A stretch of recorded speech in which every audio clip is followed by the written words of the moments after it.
There is perhaps no Old Testament promise more quoted, more celebrated, or more cherished than Jeremiah 29 verses 11. It appears on graduation cards, wedding invitations, business seminars, church conferences, social media posts. It has comforted millions, inspired countless sermons, and encouraged believers through seasons of uncertainty. It reads, "For I know the plans I have for you, declares the Lord, plans for peace and not for evil, to give you a future and a hope." Beautiful words, comforting words, hope-filled words. But what if we have been asking the wrong question? Instead of asking, "What does this promise mean to me?" perhaps we should first ask, "To whom was God speaking to?" Because every promise in Scripture was first spoken to someone. Tonight, we travel nearly 600 years before the birth of the Messiah, to a nation in ruins, a temple destroyed, a king dethroned, a people carried away into exile. Only then can Jeremiah 29:11 be understood as it was originally intended. This is Ma Makoha. Kindly subscribe to the channel if you are new. Hit the like button and put a comment. If you have not watched the first episode, we request that you watch the first episode before watching this episode. Welcome to episode 2, the most misunderstood verses in the scriptures. The year is approximately 597 to 586 BCE. Jerusalem, the city of David, has fallen. The temple, the symbol of God's presence among his people, has been planted. Thousands of Judeans have been deported to Babylon. Families are separated. Homes are abandoned. The people ask one painful question: has Elohim abandoned us? It is into this moment of national grief that Jeremiah writes a letter. Notice carefully, Jeremiah is not standing in Babylon. He remains in Jerusalem, but he sends a message to those already living in exile.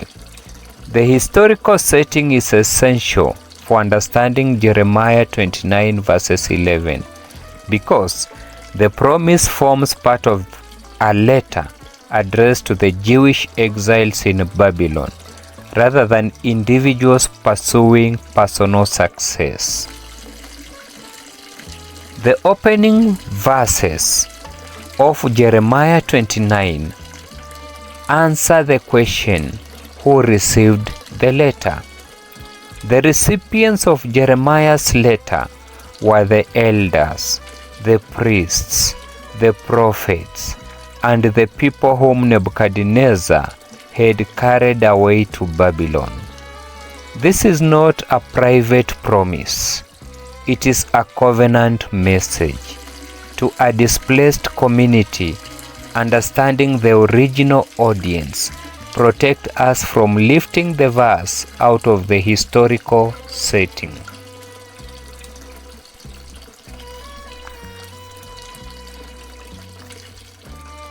There was another problem that appeared. False prophets were telling the exiles, your captivity will soon end. You will be home in a matter of months. Babylon will not last. The people naturally wanted to believe those optimistic messages, but Jeremiah delivered a very different word. Instead of promising immediate rescue, Jeremiah told the people to settle down. He told them to build houses, to plant gardens, to marry, to raise children, to seek the welfare of Babylon, because the exile will continue for many years. Jeremiah's message challenged the popular expectation of his day, replacing false optimism with a call to faithful endurance until God's appointed time. One statement shocked the nation: the captivity would last 70 years. Imagine hearing that. Many listening will never return to Jerusalem. Their children or even grandchildren will witness the restoration. Only after announcing this long exile does Jeremiah proclaim the promise that Elohim knows the plans he has for his people. The promise comes not before suffering, but in the middle of it. Jeremiah 29:11, when read in its context, it reads, "For I know the plans I have for you." Notice what has changed. The promise is no longer detached from history. It follows God's assurance that He has not forgotten His covenant people even during the exile. This series argues that modern readers often isolate verse 11 while overlooking the surrounding context, thereby changing its intended emphasis. The promise is not that every individual will become prosperous. It is that God remains faithful to His covenant purposes despite the present sufferings. When modern readers hear the word plans, they often think of my career, my business, my promotion, my financial breakthrough. But Jeremiah's audience had something very different. God was assuring His covenant people that exile will not cancel His redemptive purposes. His plans extended beyond one generation, beyond one lifetime, beyond one city. His purposes will ultimately bring restoration. Can we apply Jeremiah 29:11 without a distortion? Can Jeremiah 29:11 still be used to encourage believers today? Absolutely. But we must distinguish between application and original meaning. The original meaning belongs to Israel in exile. The application reminds believers that God, who remained faithful to His people, remains faithful to His character. He is still sovereign, still trustworthy, still working even when His purposes unfold over many years rather than immediate circumstances. Perhaps the greatest comfort of Jeremiah 29:11 is not that life will always become easy. It is that Elohim remains faithful, even when His people cannot yet see the end of the story.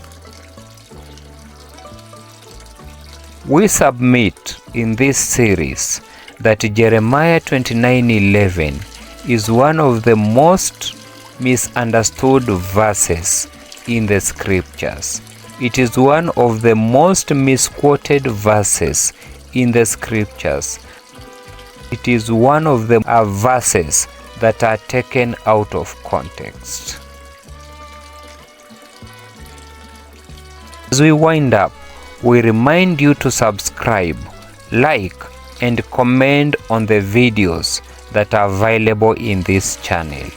Next time, we examine a verse quoted by believers, by politicians, by celebrities, and skeptics alike. A verse used to silence correction, to discourage accountability, and to redefine morality itself. Make sure that you don't miss the next episode. Same time, same channel, same place. May you be blessed as we journey towards understanding the scriptures that are mostly misunderstood. The journey has only but begun.